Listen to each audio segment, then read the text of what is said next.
ಯಾರೂ ಇಲ್ಲದನ್ನೇ ಬಂಡವಾಳ ಮಾಡಿಕೊಂಡ ಕಳ್ಳರು ಮನೆಯಲ್ಲಿದ್ದ ಬಂಗಾರ ಹಾಗೂ ಹಣ ಕದ್ದು ಎಸ್ಕೇಪ್ ಆಗಿರುವ ಘಟನೆ ಹುಬ್ಬಳ್ಳಿ ತಾಲೂಕಿನ ಕೂಸುಗಲ್ ಗ್ರಾಮದ ಕಿಲ್ಲೆಯಲ್ಲಿ ತಡರಾತ್ರಿ ನಡೆದಿದೆ.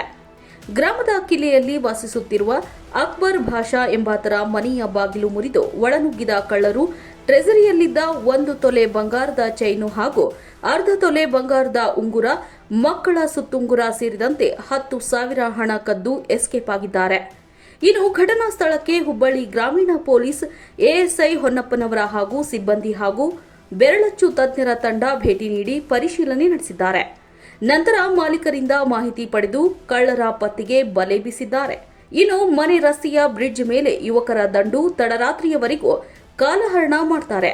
ಹೀಗಾಗಿ ಇಲ್ಲಿನ ಜನರು ಸಹ ಯುವಕರಿಗೆ ಎಚ್ಚರಿಕೆ ಹೇಳುವಂತೆ ಪೊಲೀಸರಿಗೆ ತಿಳಿಸಿದ್ದಾರೆ. ಕಳ್ಳತನ ಕುರಿತು ಹುಬ್ಬಳ್ಳಿ ಗ್ರಾಮೀಣ ಪೊಲೀಸರು ಠಾಣೆಯಲ್ಲಿ ಪ್ರಕರಣ ದಾಖಲಾಗಿದೆ.